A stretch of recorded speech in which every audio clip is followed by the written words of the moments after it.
ಮನುಷ್ಯನಲ್ಲಿ 2 ಮೈಂಡ್ಗಳು ಏಕಕಾಲಕ್ಕೆ ಕೆಲಸ ಮಾಡ್ತವೆ. 2 minds ವರ್ಕ್ಸ್.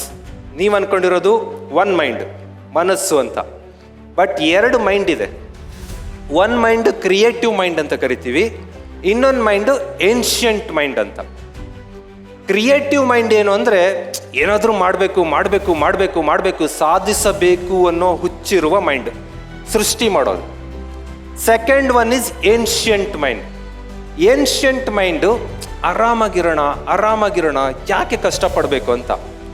ಅದಕ್ಕೆ ಯಾಕೆ ಏನ್ಷಿಯಂಟ್ ಮೈಂಡ್ ಅಂತೀರಿ ಅಂದರೆ, ನಾವು ಮಂಗನಿಂದ ಮಾನವಾಗಿ ಬಂದವರು. ಕಾಡಿನಲ್ಲಿ ಮಂಗ ಏನು ಸ್ಟ್ರಾಂಗೆಸ್ಟ್ ಅನಿಮಲ್ ಅಲ್ಲ. ಮಂಗದ ಮೇಲೆ ಎಲ್ಲವೂ ದಾಳಿ ಮಾಡೋಕೆ ಬರ್ತಾ ಇದ್ವು ಪ್ರಾಣಿಗಳು. ಬರ್ತಾ ಇದ್ದಂಗೆ ಓಡೋಗಿ ಹಿಂಗೆ ಅಡ್ಕೊಳ್ತಾ ಇತ್ತದು ಪೊಟರೆಗಳಲ್ಲಿ. ಪೊಟರೆಗಳಿಂದ ಹೊರಗೆ ಬರ್ತಿದ್ದಂಗೆ ಗುಡುಗು ಸಿಡ್ಲು ಬರೋದು, ಮತ್ತೆ ಓಡೋಗಿ ಅಡುಕೋತಾ ಇತ್ತು. ಮಳೆ ಬರೋದು, ಓಡೋಗಿ ಅಡುಕೋತಾ ಇತ್ತು. ಜೋರಾಗಿ ಗಾಳಿ ಬರೋದು, ಅಡುಕೋತಾ ಇತ್ತು. ಬಿಸಿಲು ಸಿಕ್ಕಾಬಟ್ಟೆ ಅಡುಕೋತಾ ಇತ್ತು. ಬಿಸಿಲಿಗೆ ಅಡಗು, ಚಳಿಗೆ ಅಡಗು, ಗಾಳಿಗೆ ಅಡಗು, ಮಳೆಗೆ ಅಡಗು, ಗುಡುಗಿಗೆ ಅಡಗು, ಮಿಂಚಿಗೆ ಅಡಗು, ಪ್ರಾಣಿಗಳಿಗೆ ಅಡಗು, ಎಲ್ಲದಕ್ಕೂ ಹೆದರಿ ಹೆದರಿ ಹೆದರಿ ಹೆದರಿ ಹೆದರಿ ಈ ಮೈಂಡ್ ಹೆಂಗಾಗಿದೆ ಅಂದರೆ ಹೆದ್ರು ಪುಕ್ಕಲ ಮೈಂಡ್ ಆಗಿದೆ. ಈ ಹೆದ್ರು ಪುಕ್ಕಲ ಮೈಂಡ್ಗೆ ನಾವು ಏನ್ಷಿಯಂಟ್ ಮೈಂಡ್ ಅಂತ ಕರಿತೀವಿ.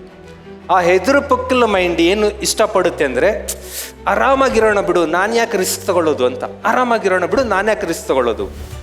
ಈ ಸಿಂಪ್ಲಿ ನಾಳೆ ಬೆಳಗ್ಗೆ 5 ಗಂಟೆಗೆ ಎಲ್ಲರೂ ಅಲಾರಾಮ್ ಇಡ್ರಿ, ಎಲ್ಲರೂ ಇಡ್ರಿ ಒಂದು ಟೆಸ್ಟಿಗೆ, ಹೇಳ್ತಿರೋ ಬಿಡ್ತಿರೋ. ಆಮೇಲೆ ಅಲಾರಾಮ್ ಹೊಡೆದ ಕೂಡಲೇ 1 ಮೈಂಡ್ ಹೇಳುತ್ತೆ, ಏಯ್ ಮಂಜುನಾಥ್ ಸರ್ ಹೇಳಿದ್ದಾರೆ 5 ಗಂಟೆಗೆ ಎದ್ರೆ ಬಂಗಾರದಂಥ ಲೈಫ್ ಆಗುತ್ತಂತೆ.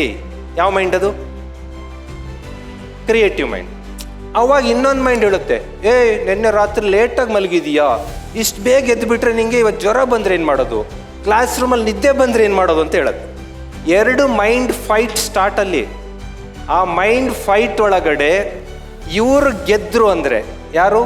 ಏನ್ಷಿಯಂಟ್ ಮೈಂಡ್ ಗೆಲ್ತು ಅಂದರೆ, ನೀವು ಹೆದರು ಪುಕ್ಕಲ ಪ್ರಾಣಿ ಥರ ಕಂಫರ್ಟ್ ಕಂಫರ್ಟ್ ಕಂಫರ್ಟ್ ಹುಡ್ಕೊಂಡು ಅಡುಕೊಂತಾನೆ ಕೂರ್ತೀರಾ, ನುಗ್ಗಕ್ಕಾಗದೇ ಇಲ್ಲ.